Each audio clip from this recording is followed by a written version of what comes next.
So what's good, man? It's gonna be my first reaction, man. I'm reacting to this Nike Cortez video, man. This is the forgotten. What did it say? The forgotten history of the most infamous. What did it say? The most infamous shoe. The history of Nike's most infamous shoe. So I like this brother's video here. I'm about to go in on it. So we're gonna experience this together for y'all ain't seen it, and for you who have, I mean, that's 2.5 million views right there. So a lot of people have seen the joint. You know what I'm saying? So let's get it in. That stand the test of time. The ones in the sneaker world, there are few shoes that stand the test of time. The ones that do rise above the noise and become true classics, from a quick trend to a staple. In order for a shoe to have paramount success, it not only needs to be adopted by sneaker enthusiasts, but also the general public. A perfect example of such sneakers is the one and only, the iconic, the infamous Nike Cortez. That's right, Vato, the most gangster shoe of all time. The Nike Cortez reaches all the way back to the mid-1960s, way before the shoe became closely associated with the LA gang culture, and way before Nike was even Nike and the company's name was still Blue Ribbon Sports, or simply BRS. BRS. So what he telling us is he breaking it down before it became. You talking about the Cortez? When you do the research on the Cortez, you see it's the it's like the Hispanics. It's that shoe of choice for the gangsters. You know what I'm saying? So he's taking it back to before they even came in and brought out the Cortez for the Latinos. So I really like how he started off this right here. So check this out. Operated as a U.S. distribution company for the Japanese brand Onitsuka Tiger, a brand we know today as ASICS. In 1966, legendary Oregon track and field coach Bill Bowerman, together with Onitsuka Tiger, designed the predecessor to the Cortez. The shoe. Okay, so this man was a track and field coach, right? And he designed the shoe um, itself, right? So we see. So check out how it go down now. Was called TG24. In 1967, Bill Bowerman and Phil Knight decided to change the model name to the Tiger Mexico. You might be thinking. This is my question. Why in the world did they change the shoe from? Let's see that name one more time. Let's see that name. The shoe was called. The shoe was called TG-24. Okay, like a model number or something. You feel me? But why did they go from TG-24 to Cortez? That's kind of racist. That's racist as a motherfucker. Check him out. This man is not no Latino. This man isn't no Latino. Look at him. He's no Latino. He a white man. All right. TG24. In 1967, Bill Bowerman and Phil Knight decided to change the model name to the Tiger Mexico. You might be thinking to yourself, Tiger why the Mexico. hell would they call a shoe made in Japan for American consumers Mexico? Well, the change in name was motivated by the upcoming 1968 Olympic Games, which was being hosted in Mexico. Bill and Phil thought the name to be more market friendly. So, just because this Olympics was based in Mexico, he wanted to create a Mexican shoe. That's some bullshit. If y'all believe that, man, y'all need to slap your damn self. When they go down like that, because of one event that happened one time in a year, he said, "Oh shoot, yeah, we're gonna name it after Mexico. We're gonna name that TG Mexico." Nah, man, let's keep going. Let's keep going. So you see, all of a sudden, the joint jump from nothing to now he's creating this. Was it TG-24 to now it's this Mexican shoe for the Mexicans. All right, so yeah, for y'all probably see him as just, oh man, he's just so happy. He's just such a good guy, man. Mexico didn't have their own shoe or whatever y'all thinking or whatever, right? A lot of the Latinos, if you're watching this video, you already know the history of the Cortez, or maybe you don't. Maybe you really need to think about this history on the Cortez. This is just one video I'm gonna do about Nike right now too. I got another one I'm gonna do. It's gonna break down Nike a little bit more. It's gonna break the name down for you, and you're gonna see a little more deeper into it, where these people wasn't just throwing names together, bro. They wasn't just throwing names together. All right, now let's keep it going. Thankfully, there was disagreements between BRS and Onitsuka Tiger regarding the new name. With the Olympic Games fast approaching, they decided to settle on the name Aztec, inspired by Mexican history and the Aztec Empire. Hold on just a minute though. They changed the name again? Turns out, a German sports company by the name of Adidas had some beef with the name. It appears that using the Aztec moniker on a running shoe was too close to the Adidas Azteca Gold track shoe. Finally, Bill Bowerman and Phil Knight decided to call the shoe the Cortez, inspired by the Spanish conquistador Hernan Cortez. When the Spanish conquistador.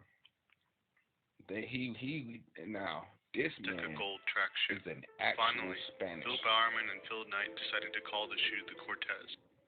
right? He named it after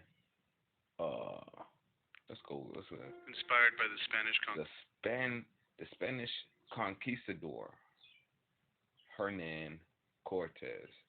Look at that man. Look at him. The man from Spain, y'all. Okay, so they designed the shoe after a man from Spain. It's not no Latino. It's not no Mexican. The man is not Mexican. He's Spanish. Okay, which means he's from Spain. Look at the man. They named it after a Spaniard. Okay, and the Mexicans, they ate it up because the Mexicans, they speak Spanish, right? Because they were colonized by the Spanish. So they speak Spanish. So when they say Spain, they thinking, oh man, yeah, I mean Spanish. They thinking, yeah, man, that's us, right? So they think they got a connection to this man here. Let's keep going with that. Conquistador Hernan Cortez, who in the 1500s defeated the Aztecs in the march on Tenochtitlan. The shoe was received well by serious athletes, and more important, Conquistador Hernan Cortez, who in the 1500s defeated the Aztecs in the march on Tenochtitlan. So instead of naming it after the Aztecs, now he switches it and names it after the people who took out the Aztecs. Y'all ain't really getting it. And the guy who on this video, man, shout out, man. Much love to you, man. Much love. But bro, I'm just saying, man, it's a lot of hypnotizing here, man. It's a lot of confusion, bro. Let's keep it moving. The shoe was received well by serious athletes, and more importantly, the shoe was a hit with casual runners, also known as the jogging movement, a movement that Bill Bowerman helped create. It was the #1 best-selling shoe in the history of BRS and Onitsuka Tiger, but behind the scenes, Blue Ribbon Sports and Onitsuka's partnership was deteriorating. In 1971, Blue Ribbon Sports officially changed their name to Nike, and by 1972, Nike broke off all ties with Onitsuka Tiger. So who got to keep the rights to the Cortez? Well, it was decided that both companies could use the shoe style, but only Nike got to use the name Cortez. Thanks to the shoe's massive success, Nike was on the forefront of sporting goods for the first time. This gave the company an immense opportunity to establish themselves as a legitimate brand.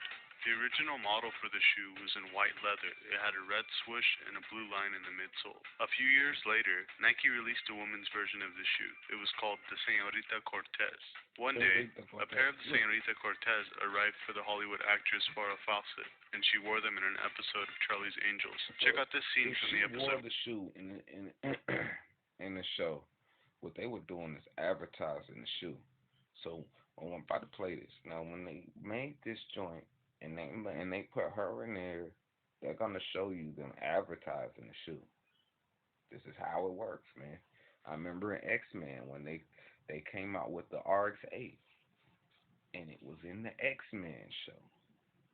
It was advertisement. That's all it is.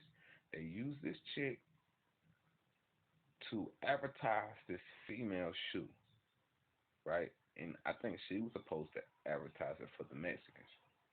Let's keep going for that. Where she's skateboarding with Cortez's on. Okay. Got the instructions. The diamonds. Same time. Okay? Okay.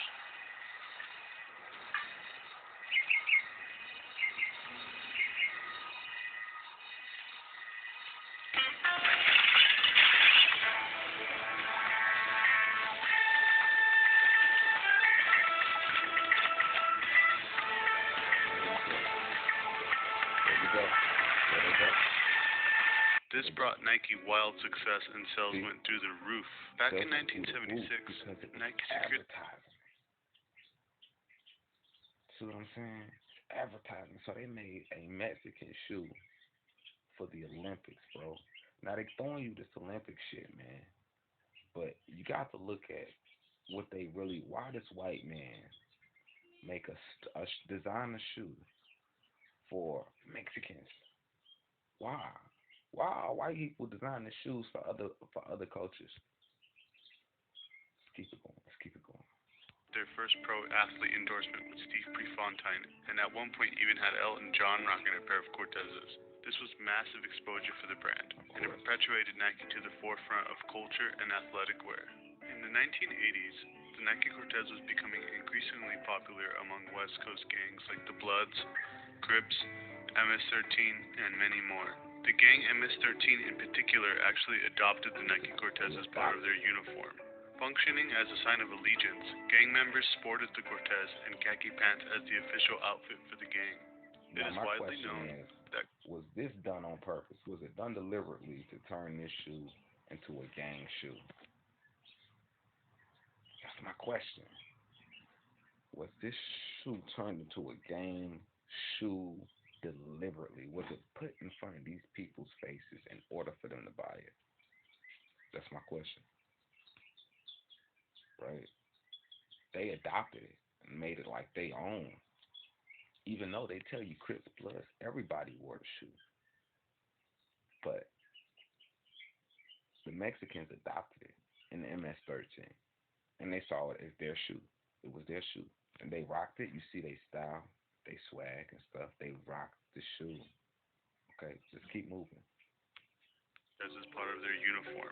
Functioning as a sign of allegiance, gang members sported the Cortez and khaki pants as the official outfit for the gang.